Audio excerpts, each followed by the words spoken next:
ओली देउबा प्रचण्ड कम क्रान्तिकारी थिएन। यो अवस्थालाई परिवर्तन गर्छौं भनेर उदाएका नयाँ शक्तिहरूले पनि यो काम पूरा गर्न सक्ने छाँटकाँट देखाए। उनीहरू जतिसुकै एकता, साँठगाँठ, गठबन्धन, मोर्चा निर्माण गरेर आउन्, सबैभन्दा पहिला त उनीहरूको वैचारिक धरातल के हो भन्ने नै थाहा छ। कहाँबाट परिचालित छन् भन्ने रहस्य अझै उदाङ्गो भएको छ। यिनको एजेन्डा के हो अझै थाहा छैन। अहिलेसम्मका घटनाक्रमहरू हेर्ने हो भने त यी नयाँ उदयमान भन्ने शक्तिहरूमा म कता कता युक्रेनी राष्ट्रपति जेलेन्स्कीको प्रवृत्ति देखिराखेको छु। विभिन्न चर्का नाराहरू दिएर लोकप्रियता हासिल गर्ने, त्यही लोकप्रियताको आधारमा जनमत लिने अनि अपरिपक्व र एडभेन्चरिजम देखाएर मुलुकलाई बर्बाद पार्ने हो कि भन्ने आशंका पो देखिएको छ। पात्र परिवर्तन गरेर मात्रै अहिले देशले भोग्नु परेको संकटको समाधान हुन सक्दैन। दल परिवर्तन गरेर वा नेता परिवर्तन गरेर मात्रै भ्रष्ट व्यवस्था र भ्रष्ट शासकबाट मुक्ति सम्भव छैन। क्रान्तिकारिता के कुरा गर्ने हो भने आजभन्दा 40-50 वर्ष अगाडि सम्झनुहोस् त, 40-50 वर्ष अगाडि देउबा, ओली, प्रचण्ड कम क्रान्तिकारी थिए।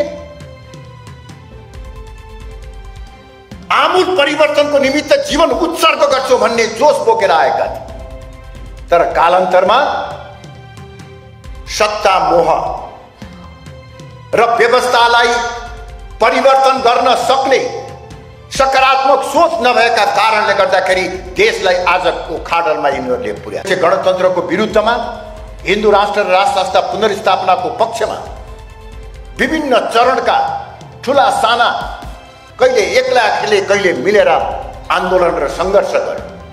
त्यो आन्दोलन र सङ्घर्ष त्यति बेला सफल नभए तापनि त्यसले जनताको मन मस्तिष्कमा विचित्र किसिमको जागरण पैदा गरेको थियो। परिवर्तन आवश्यक छ। भ्रष्ट व्यवस्था र भ्रष्ट शासकबाट देशलाई मुक्त तुल्याउन जरुरी छ भन्ने मनस्थिति आम नेपाली जनताको मनमा परेको थियो। यही जागरणको धरातलमा जेनजी आन्दोलन भएको। जेनजी आन्दोलन फुत्ता आएको होइन, हामीले सिर्जना गरेको जनचेतना र जनजागरणको जगमा जेनजीको आन्दोलन भएको र 2 दिनमा उथलपुथल हुन सम्भव भएको कारण त्यही हो। तर जेनजी आन्दोलन सकिन पाउँदा नपाउँदै मध्यरातमा देशी विदेशी शक्तिहरूले आन्दोलनले मुखरित गरेको एजेन्डालाई अपहरण गरे र बडो जुक्ति लगाएर, राष्ट्र प्रमुखकै शब्दमा भन्ने हो भने बडो जुक्ति लगाएर जोगाइयो। के जोगाउनु? भ्रष्ट व्यवस्था र भ्रष्ट शासकहरूलाई जोगाउनु। जनताको परिवर्तनको चाहना र भावनालाई बलात्कार गर्नु। जेनजी युवाहरूको आन्दोलनको भावनालाई तुहाउने काम गर्नु। साथीहरू, अब जेनजी युवाहरूको त्यो अधुरो चाहना, भावना र सपनालाई पूरा गर्ने जिम्मेवारी राष्ट्रवादी शक्तिको काँधमा आएको छ। तपाईँ हाम्रो जिम्मेवारीमा आएको छ। राष्ट्रिय प्रजातन्त्र पार्टीको काँधमा आएको छ। जेनजी युवाहरूको परिवर्तनको चाहनालाई कसैले पूरा गर्न सक्छ भने त्यो राष्ट्रिय प्रजातन्त्र पार्टी मात्रै हो। राष्ट्रिय प्रजातन्त्र पार्टी मात्रै। किनभने मैले केवल यो पार्टीको आफ्नो शक्ति संगठन र अभिमत बढाउनको लागि भनेको होइन। यो मुलुकको धरातलीय यथार्थ, अहिलेको संकटको प्रमुख संवाहक कांग्रेस र कम्युनिस्ट हुन्। धर्मनिरपेक्ष गणतन्त्रको प्रमुख संवाहक कांग्रेस र कम्युनिस्ट हुन्। भ्रष्ट व्यवस्था र भ्रष्ट शासनका पृष्ठपोषक कांग्रेस र कम्युनिस्ट हुन्। त्यसैले कांग्रेस र कम्युनिस्टबाट जनताले चाहे अनुसारको परिवर्तन हुन सक्दैन। उनीहरू चाहे मिलेर आउन् चाहे एक्लै आउन्, उनीहरूले यही अहिलेको भ्रष्ट व्यवस्थाको श्रृङ्खलालाई निरन्तरता दिने मात्रै हो। तर दुःखका साथ भन्नु पर्दछ, यो अवस्थालाई परिवर्तन गर्छौं भनेर उदाएका नयाँ शक्तिहरूले पनि यो काम पूरा गर्न सक्ने छाँटकाँट देखाए। उनीहरू जतिसुकै एकता, साँठगाँठ, गठबन्धन, मोर्चा निर्माण गरेर आउन्, सबैभन्दा पहिला त उनीहरूको वैचारिक धरातल के हो भन्ने नै थाहा छैन। कहाँबाट परिचालित छन् भन्ने रहस्य अझै उदाङ्गो भएको छैन। यिनको एजेन्डा के हो अझै थाहा छैन। अहिलेसम्मका घटनाक्रमहरू हेर्ने हो भने त यी नयाँ उदयमान भन्ने शक्तिहरूमा म कता कता युक्रेनी राष्ट्रपति जेलेन्स्कीको प्रवृत्ति देखिराखेको।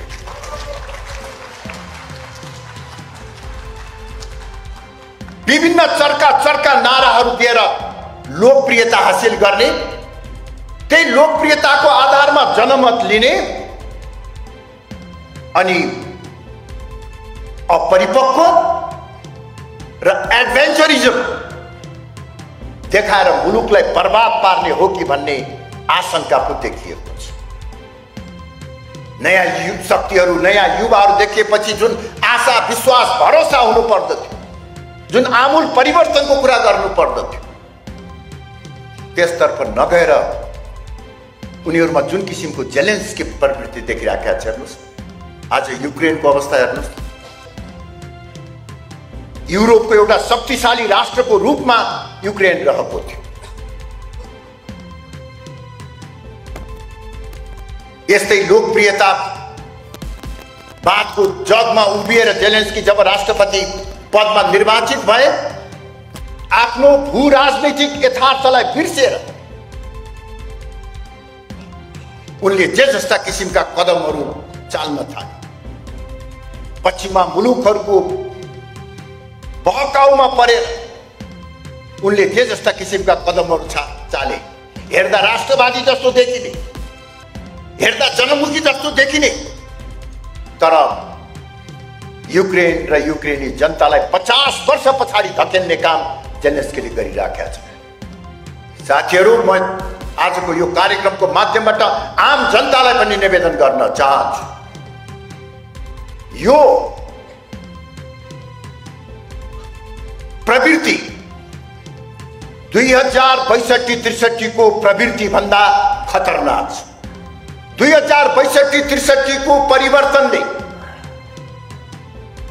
राष्ट्रियता, राष्ट्रिय एकताको धरोहरलाई नष्ट पार्यो।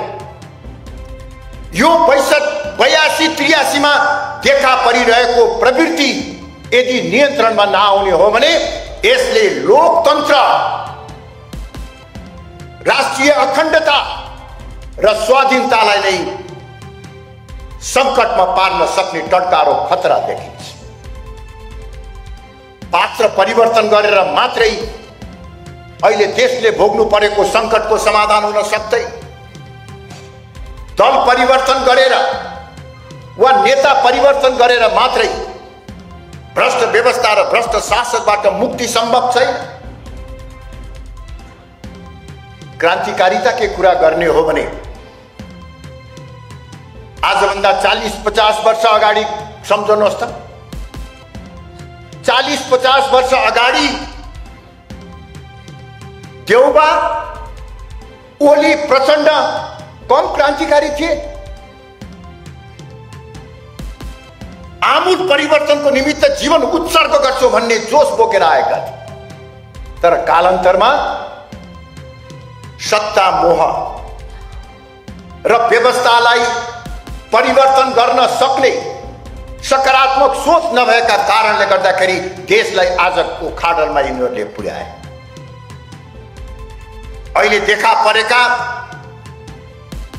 रवि, बालेन, कुलमान भन्दा ओली, देउवा प्रचण्ड कम क्रान्तिकारी थिएन। तर अवधारणा, संरचनागत र नीतिगत परिवर्तन नगर्ने हो भने ओली, प्रचण्ड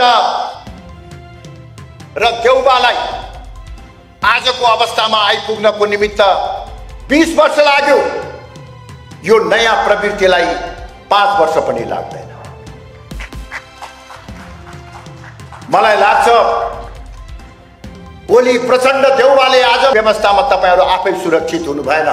कोही हेलिकप्टर चढेर भाग्नु पर्ने अवस्था आयो, कोही सैनिक हिरासतमा बस्नु पर्ने अवस्था आयो, कोही पर्खाल नागेर भाग्नु पर्ने अवस्था आयो। कस्तो व्यवस्था बनाउनु? अझ पनि यही अंग्रेजीमा भनिन्छ नि रटन, सडेको, असफल साबित भइसकेको व्यवस्थालाई निरन्तरता दिएर फेरि सत्ता सुखभोग गर्ने प्रयत्नमा उहाँहरू हुनुहुन्छ। यही प्रवृत्तिलाई नयाँ उदयमान शक्तिहरूले पनि निरन्तरता दिन खोजिराखेका छन्।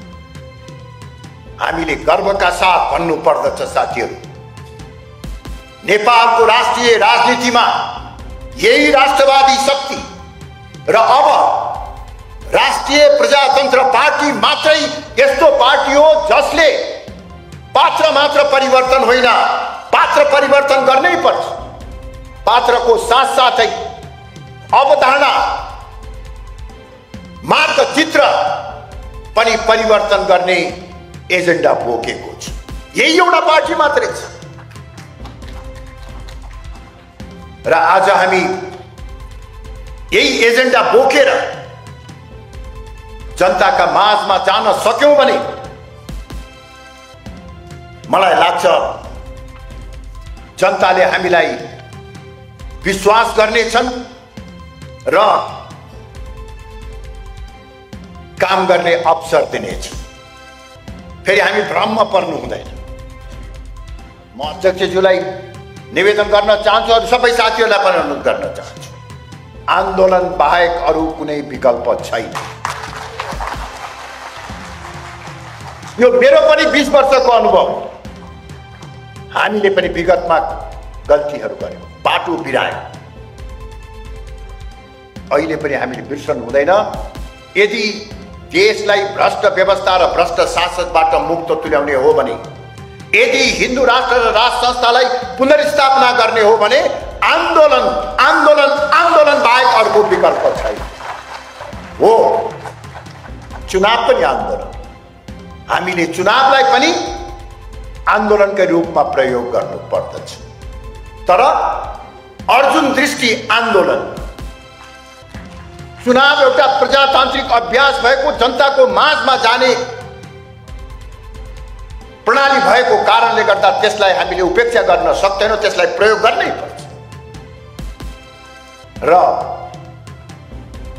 सदन र सडकको संघर्षबाट हामीले आफ्ना मान्यताहरू स्थापित गर्नुपर्छ। अत्यन्तै राम्रो वातावरण छ। अहिले प्रमुख भनिने दलहरू कांग्रेस र कम्युनिस्ट प्रतिरक्षात्मक अवस्थामा छ। नयाँ दलहरूको मार्गचित्र ठेगान छैन। यो अवस्थामा ईमानदारीता, नैतिकता, निष्ठा, राष्ट्रभक्ति